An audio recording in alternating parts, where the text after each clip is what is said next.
Hello friends, एक बार फिर से आपके अपने यूट्यूब चैनल रफ्तार 12 में आपका स्वागत है। देखिए, आज हम इस वीडियो में रीड करने वाले हैं चुंबकीय क्षेत्र क्या होता है उसके बारे में समझेंगे। चुंबकीय क्षेत्र की तीव्रता क्या होती है उसके बारे में समझेंगे। और सबसे इम्पोर्टेंट टॉपिक है जो एग्जाम में पूछा ही जाता है, चुंबकीय बल रेखाओं के बारे में हम देखेंगे। चुंबकीय बल रेखाएं क्या होती है, चुंबकीय बल रेखाओं के इंपॉर्टेंट गुण के बारे में देखेंगे। और उसके बाद हम देखेंगे चुंबकीय बल रेखाओं की दिशा ज्ञात करने के 2 नियम होते हैं उसके बारे में देखेंगे। तो आइए हम सबसे पहले चुंबकीय क्षेत्र क्या होता है उससे हम वीडियो को स्टार्ट करते हैं। तो आइए स्टार्ट करते हैं वीडियो। तो देखिए, सबसे पहले हमारी परिभाषा है चुंबकीय क्षेत्र। देखेंगे चुंबकीय क्षेत्र क्या होता है। तो देखिए, इसकी परिभाषा हम क्या लिखे हैं। चुंबक के चारों ओर का वह क्षेत्र जिसमें उसके चुंबकीय प्रभाव का अनुभव होता है चुंबकीय क्षेत्र कहलाता है। यानी कि हम कह सकते हैं कि कोई चुंबक होता है, उसके चारों ओर का वह क्षेत्र जिसमें चुंबकीय प्रभाव का अनुभव हो वही हमारा क्या कहलाता है, चुंबकीय क्षेत्र कहलाता है। जैसे यहाँ पास हम चित्र बनाए हुए हैं, देखिए ये चित्र हो गया, ये हमारा एक चुंबक है। अब ये चुंबक के चारों ओर का वह क्षेत्र जहाँ तक इसका चुंबकीय अभाव होगा, चुंबकीय प्रभाव का अभाव होगा, उतना ही हमारा क्षेत्र क्या कहलाएगा, चुंबकीय क्षेत्र कहलाएगा। तो हमारा चुंबकीय क्षेत्र क्या होता है, चुंबक के चारों ओर का वह क्षेत्र जिसमें चुंबकीय क्षेत्र का चुंबकीय प्रभाव का अनुभव होता है चुंबकीय क्षेत्र कहलाता है। तो आइए अब देखते हैं हम चुंबकीय क्षेत्र की तीव्रता, जो बहुत ही इंपॉर्टेंट है और एग्जाम में पूछा जाता है। देखिए, चुंबकीय क्षेत्र की तीव्रता क्या होती है। चुंबकीय क्षेत्र के लंबवत चुंबकीय क्षेत्र के लंबवत रखे एकांक लंबाई के तार में एकांक धारा प्रवाहित करने पर तार पर कार्यरत बल उस स्थान पर चुंबकीय क्षेत्र की तीव्रता कहलाता है। क्या कहलाता है, तीव्रता। देखिए, किसी चुंबकीय क्षेत्र के लंबवत रखी एकांक लंबाई के तार में एकांक धारा जब प्रवाहित किया जाता है तो उसमें जो बल कार्यरत होता है वही हमारा क्या कहलाता है, चुंबकीय क्षेत्र की तीव्रता कहलाता है। फिर से एक बार परिभाषा हम देखते हैं। चुंबकीय क्षेत्र के लंबवत रखे एकांक लंबाई के तार में एकांक धारा प्रवाहित करने पर तार पर कार्यरत बल उस स्थान पर चुंबकीय क्षेत्र की तीव्रता कहलाता है। तो आप समझ गए होंगे चुंबकीय क्षेत्र की परिभाषा। देखिए, इससे परिभाषा से इंपॉर्टेंट हमारा क्या है, चुंबकीय क्षेत्र का मात्रक। देखिए, चुंबकीय क्षेत्र के 2 मात्रक होते हैं। एक होता है न्यूटन बाई एम्पियर मीटर, यानी कि न्यूटन बटे एम्पियर इंटू मीटर होता है। और दूसरा हमारा मात्रक होता है वेबर बटे मीटर स्क्वायर। तो आप दोनों मात्रकों को याद कर लीजिएगा, इसलिए कि हमारा ऑप्शनल में आ सकता है, यानी कि टिकमार में हमारा आ सकता है। तो आइए अब हम समझते हैं और देखते हैं चुंबकीय बल रेखाओं के बारे में, जो बहुत ही इंपॉर्टेंट टॉपिक है। देखिए, चुंबकीय बल रेखाएं क्या होती है। चुंबकीय बल रेखाएं वे काल्पनिक रेखाएं होती है जो चुंबकीय क्षेत्र की दिशा को अविरत यानी कि कंटिन्यूटी प्रदर्शित करती है। ओके, आप समझ गए होंगे कि चुंबकीय बल रेखाएं वे काल्पनिक रेखाएं होती है जो चुंबकीय क्षेत्र के की दिशा को अविरत मतलब लगातार प्रदर्शित करती है। देखिए, ये हमारी क्या है, चुंबकीय बल रेखाएं हैं। यानी कि चुंबकीय बल रेखाएं वे काल्पनिक रेखाएं होती है जो किसी चुंबकीय क्षेत्र की दिशा को, यानी कि चुंबकीय क्षेत्र की दिशा को अविरत यानी कि लगातार प्रदर्शित करती है, वही हमारी क्या कहलाती है, चुंबकीय बल रेखाएं कहलाती है। तो आप समझ गए होंगे चुंबकीय बल रेखाएं क्या होती है। तो आइए अब चुंबकीय बल रेखाओं से संबंधित कुछ इंपॉर्टेंट गुण के बारे में हम समझते हैं।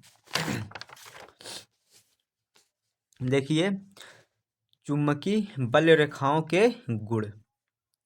देखिए, चुंबकीय बल रेखाओं के गुण निम्नलिखित हैं। सबसे पहले हम पहला देखेंगे।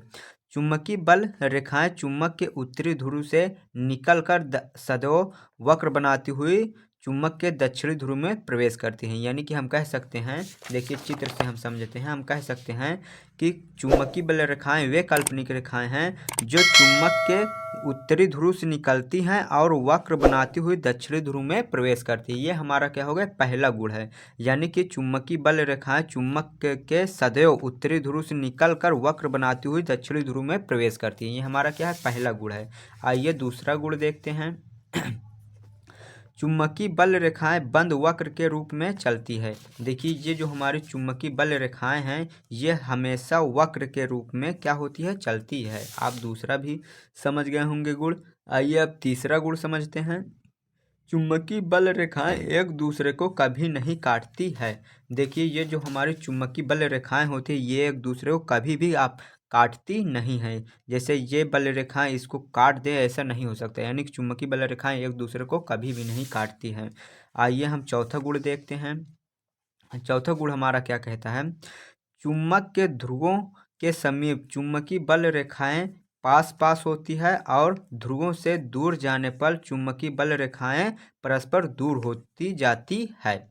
देखिए चित्र से समझते हैं हमारा, यानी चौथा गुण क्या कहता है कि चुंबक के ध्रुवों के बीच चुंबकीय बल रेखाएं पास पास होती है, यानी कि सघन होती है।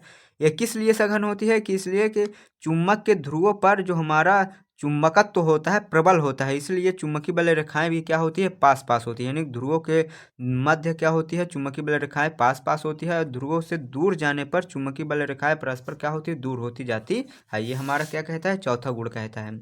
आइए पांचवा गुण देखते हैं।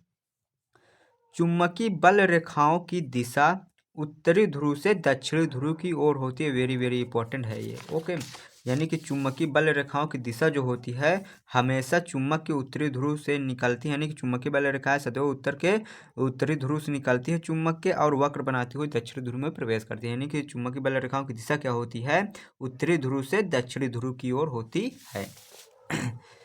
तो आई होप आप चुंबकीय बल रेखाओं के गुण के बारे में आप समझ गए होंगे। 5 पॉइंट बताए हैं, आप 5 में से 4 याद कर लेंगे, बहुत है एग्जाम के दृष्टिकोण से। तो आइए चुंबकीय बल रेखाओं की दिशा ज्ञात करने के नियम देखते हैं जो बहुत ही महत्वपूर्ण और इम्पोर्टेंट है। यानी कि चुंबकीय बल रेखाओं की दिशा ज्ञात करने के नियम। देखिए चुंबकीय बल रेखाओं की दिशा ज्ञात करने के नियम हमारे 2 होते हैं। कितने होते हैं, 2 नियम होते हैं। तो ये एक एक करके हम नियम को देखते हैं। देखिए पहला नियम क्या है, मैक्सवेल का दक्षिणावर्ती पेच का नियम। क्या है, मैक्सवेल का दक्षिणावर्ती पेच का नियम। यह नियम क्या कहता है, तो आइए देखते हैं।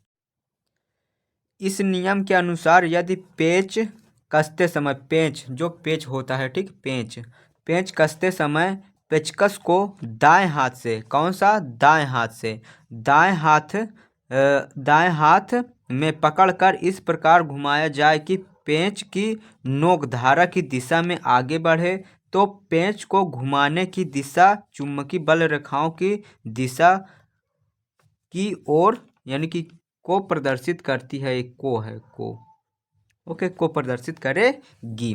यानी कि एक बार फिर से देखते हैं। इस नियम के अनुसार यदि पेच कसते समय पेचकस को दाएं हाथ में पकड़कर इस प्रकार घुमाया जाए कि पेंच की नोक धारा की दिशा में आगे बढ़े, तो पेच को घुमाने की दिशा जो होगी चुंबकीय बल रेखाओं की दिशा को प्रदर्शित करेगी। ये हमारा क्या है, मैक्सवेल का दक्षिणावर्ती पेच का नियम है। और ये नियम हमारा क्या प्रदर्शित करता है, चुंबकीय बल रेखाओं की दिशा को प्रदर्शित करता है। ओके, यानी कोई हम पेच लेंगे और पेचकस से उसको क्या करेंगे, कसेंगे। तो दाएं हाथ से पकड़कर इस प्रकार घुमाए, यदि पेचकस की नोक, यानी कि पेच की नोक जो हो धारा की दिशा को प्रदर्शित करे, तो जो घुमाने की दिशा होती है चुंबकीय बल रेखाओं की दिशा को प्रदर्शित करती है। ये हमारा मैक्सवेल का दक्षिणावर्ती पेच का नियम है। ये पहला नियम था।